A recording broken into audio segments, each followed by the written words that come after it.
Rain poured like knives from the sky. The wind howled through the broken trees.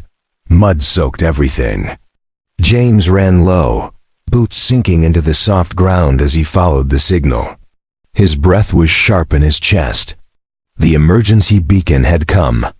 From this direction he was sure, but when he found the crashed pod, he stopped. It was half buried in a swamp, covered in slime and vines. Smoke hissed from a cracked panel.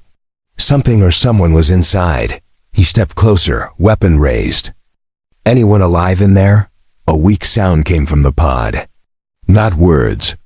Just a low, pained gasp. James hesitated, then slung his rifle over his back and grabbed the hatch. It was hot.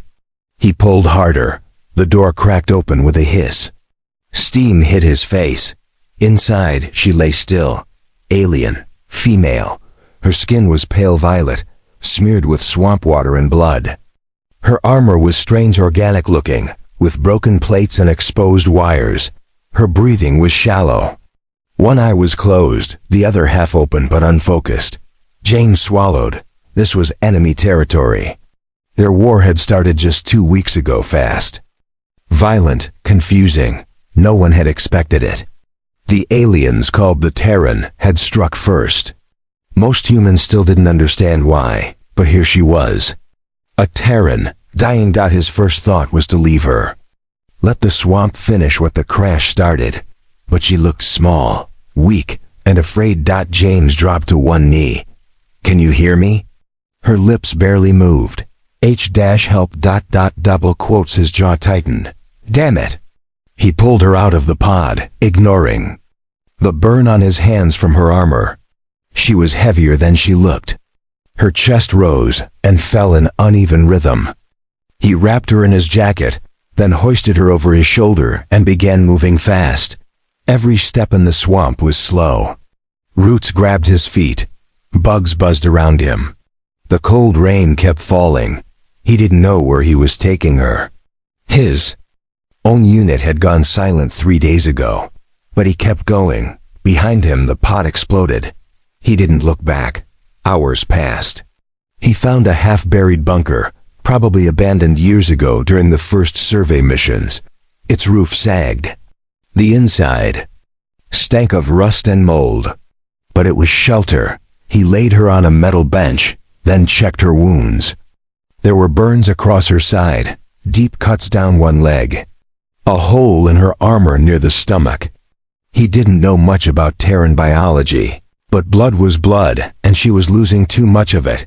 James boiled water from his canteen, cleaned the wounds, and wrapped them as best as he could. She didn't wake up.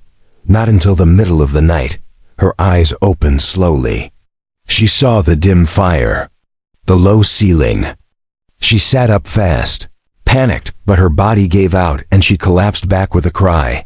James turned from where he was checking the door. "Easy, you're safe for now." She stared at him. "You saved me," she said in a soft voice. James said, "Nothing." "Why?" she asked. He looked away. "I don't know." For a while neither spoke. The only sound was the soft crackling of the fire and the distant hiss of rain outside. Then she whispered, "I should be dead." He frowned. "You want to die?" "I failed my mission. I failed my clan. I crashed." James stepped closer. "What was your mission?" She looked at him with tired eyes. "To kill humans." He didn't flinch. "And yet," she said, "you saved me." James sat on the edge of the bench. "I've seen too much death already. Didn't need to watch another one happen." She studied him. "You're strange," he smirked. "I get that a lot." She blinked slowly. "My name ... is Kayli." "James," he said. "Just James." Kayli looked down at her hands. Her fingers trembled. "You don't know who I am, do you?" He shook his head. "Just another lost soul, like the rest of us." She stared into the fire. "If my people find me here, with you ... they'll think I've betrayed them." James leaned back. "Then let's make sure they don't find us." He didn't ask more questions that night. He gave her water, helped her lay back, and kept watch with a silent rifle across his lap. But he could feel something was wrong. This wasn't just a wounded soldier. Her armor was high grade. The markings on her shoulder looked important. She had the eyes of someone who had seen and done terrible things. And yet, she looked so young and so tired. He didn't know who she really was. He didn't know what he had just saved, but he would soon find out. Rain kept falling the next morning, but it was softer now. The wind had calmed. James stepped outside the broken bunker and looked toward the dark woods. No signs of drones or patrols. No movement. Still, he didn't trust the quiet. When he came back inside, Kayla was sitting up. She tried to hide the pain in her face, but her breathing was sharp and shallow. "You should be resting," James said. "I rested enough," she said in a low voice. "You saved my life, but you also kept me prisoner." James raised an eyebrow. "You're free to go, if you think you can walk." Kayla tried to stand. Her legs shook. She collapsed with a grunt. He walked over and handed her a piece of dried food. She stared at it like it was poison. "I won't kill you," he said. "If I wanted to, I wouldn't have dragged you out of that swamp." She hesitated, then took the food and chewed slowly. James sat on the opposite side of the fire. "So what's your story? Why was someone like you flying solo this deep in the jungle?" She looked at him for a long time, then said, "I was born in the fire pits of Vornith. I trained since childhood to fight.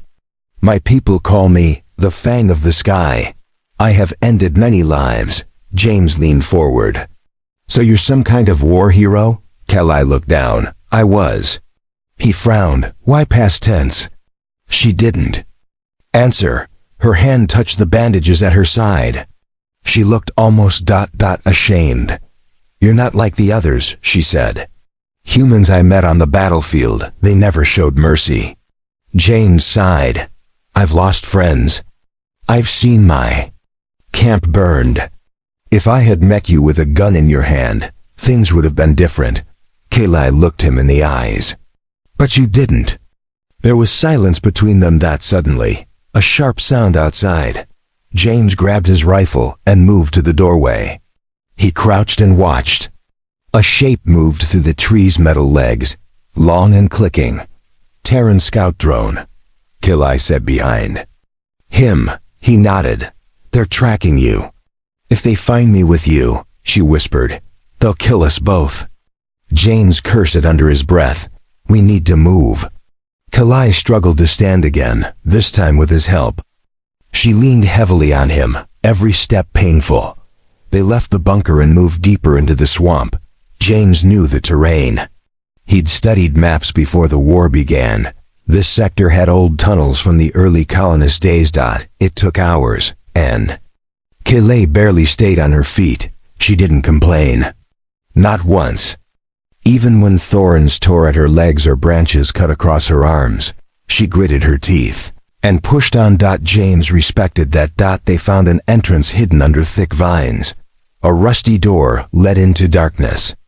James forced it open, and they stepped into the cold silence of the underground.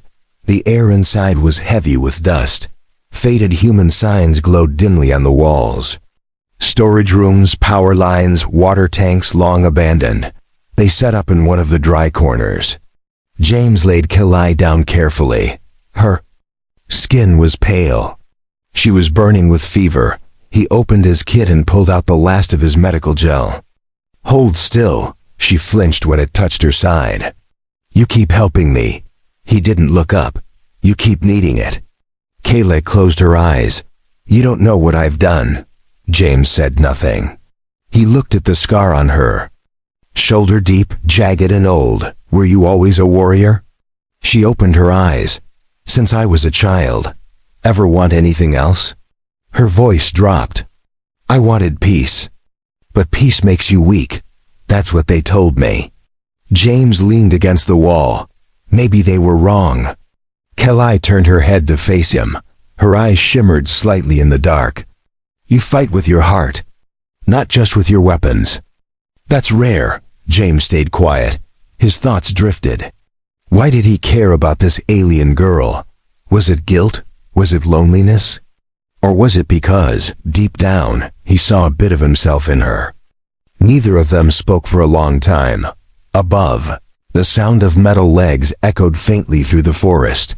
They were being hunted, and Kayleigh's presence meant more danger than James had expected. He didn't know that by saving her. He had changed everything, but he would find out soon. The underground tunnel was quiet, but James didn't sleep. He sat with his rifle across his lap, eyes on the shadows, ears alert. Kayleigh rested, her breathing shallow but steady. He didn't trust the silence. Somewhere above them, the enemy searched. He knew the sound of those scout drones. Once they marked a target, more would follow. Troopers. Maybe worse. James turned when he heard movement behind him. Kayleigh sat up slowly, sweat on her face. They will come, she said softly. I know. They won't stop until I'm dead. James stared at her. Why? Because you crashed? No, she said. Because I carry something.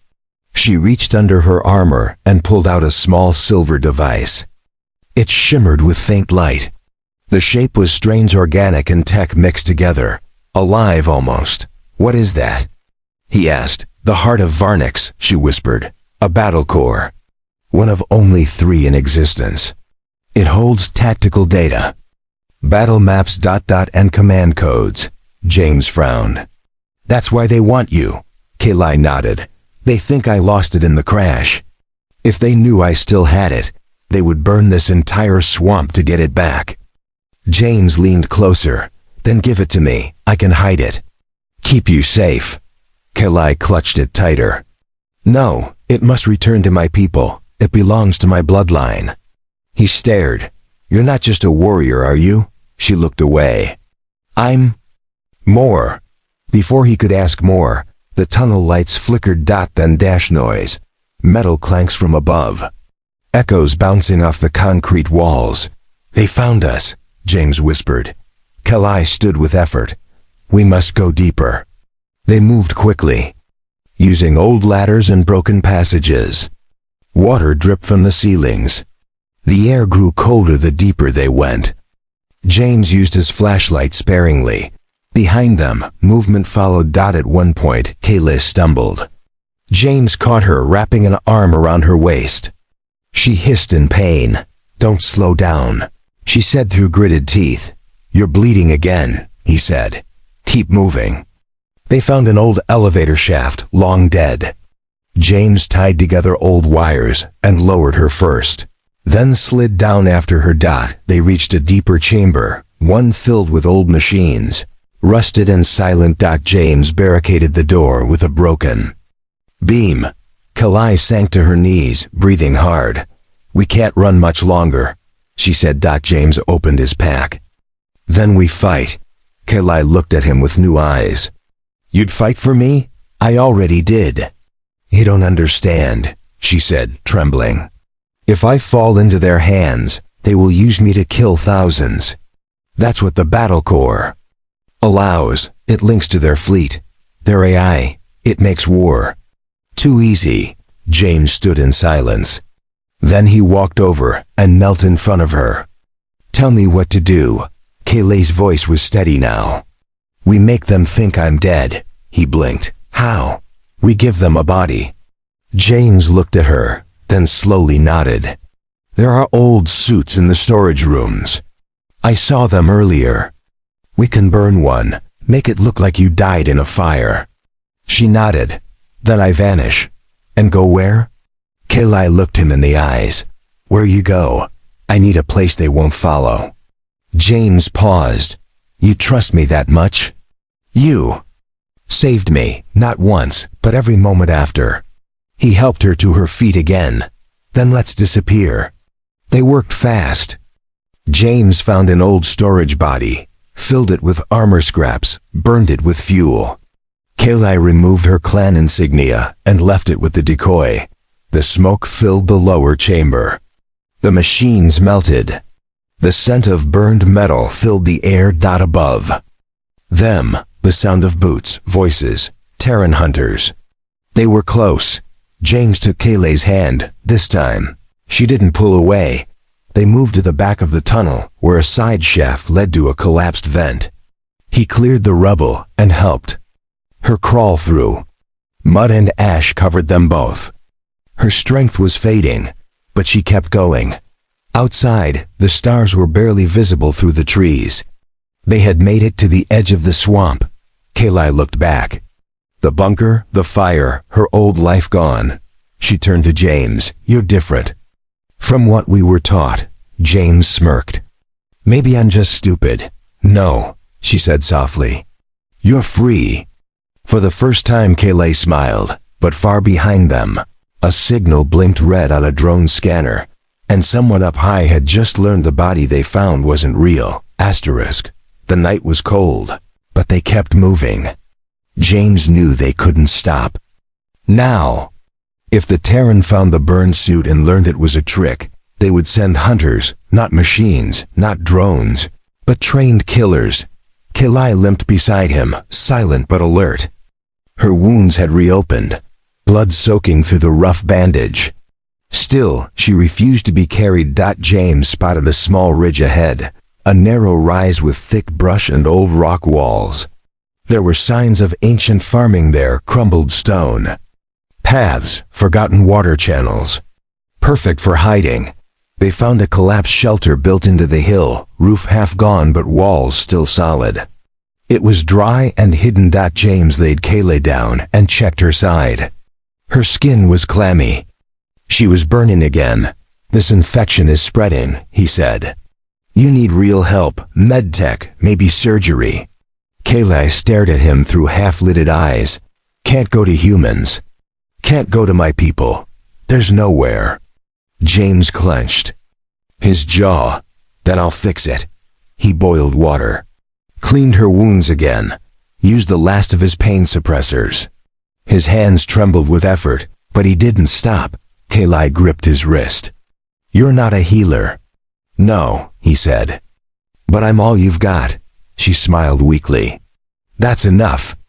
They rested for a while, the quiet interrupted only by the sounds of insects and wind in the grass. Then came the hum. James stood fast, grabbing his rifle. "Stay down." A dark shape moved through the sky above, slow and silent. A Tareen skywatcher. It scanned the forest with a deep red beam. Kayleigh watched from the ground, voice low. "They know I'm alive." James cursed under his breath. "Then we're out of time." He moved quickly, searching the ruined shelter. In the corner, he found a half-buried crate. Inside an old beacon, probably human-made, still intact. It had a long-range signal booster. He cleaned the wires, adjusted the battery. Kayleigh sat up. "What are you doing?" "Calling help," he said. "Whose help?" "Mine." He activated the beacon and sent a coded messenger request to an old friend in the Resistance, a man named Garrett who owed James a favor from years ago. Kayleigh was watching him closely. "You're risking your life for me." "I risked it the moment I pulled you from that pod." She stared at him. "Why?" James met her eyes. "Because maybe you don't have to be a weapon. Maybe I don't have to be a soldier." Her gaze softened. Then they heard it movement outside, quiet, precise. Kayleigh's body tensed. Tareen hunters. James motioned her down and aimed his rifle at the door. "Don't move." The door creaked. A shadow stepped in, tall, armored, in bone-colored plates. A Tareen soldier. James didn't hesitate. He fired. The first shot hit the chest, throwing the soldier back. But more footsteps followed. 2 more hunters entered, spreading fast. James dropped one with a second shot. The third ducked behind a wall and opened fire. Sparks flew across the stone. Kayleigh pulled herself up, hand shaking. She grabbed a rock and threw it hard.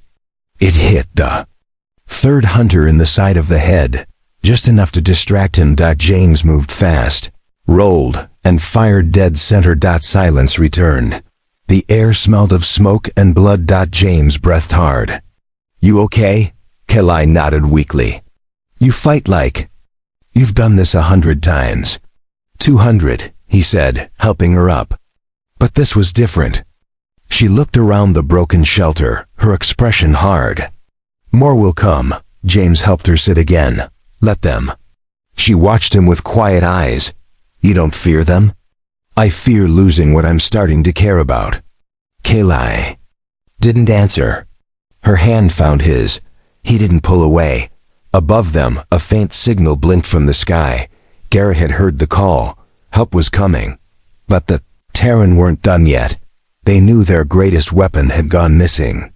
And they would stop at nothing to take her back. The next day, clouds turned dark again. Rain threatened the sky, but hadn't fallen yet. The old shelter smelled of burned metal and smoke. James checked his rifle again. He had 5 bullets left. Kalai slept lightly beside him, her head resting against the old stone wall. Her color was better now. The fever had calmed, but her body was still weak. She didn't speak much. James heard the signal beep again.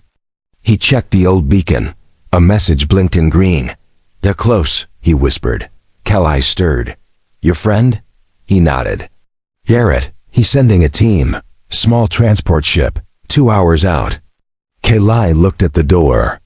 We won't make it that long. James leaned closer. Why? I feel them. Tareen mines. They're coming. I am connected to them. James frowned. You mean they can track you? No, she said. Not anymore. But I can feel when they hunt. I was one of them. The best. The first. He paused. The first what? Kalai looked him in the eyes. The first of the bloodline warriors.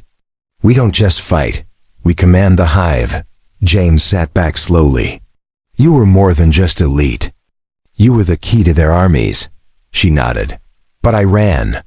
Because I saw what we had become. James stayed quiet for a moment. And now? I still want peace, she said. But they'll never allow it. Not if I live. James stood and looked toward the trees. Then we make sure you live. Kalai looked at his hands. They were cut and dirty from days of climbing, carrying, fighting.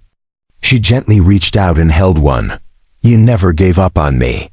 You didn't give me a reason to. She smiled small but real. Then the ground shook slightly. A deep rumble. Not thunder.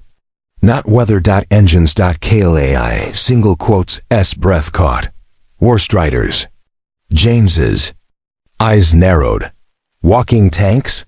She nodded. 2 of them, maybe 3. They don't bring those unless they're ready to end everything. James tightened his grip on the rifle. I'll hold them off. No, Kalai said.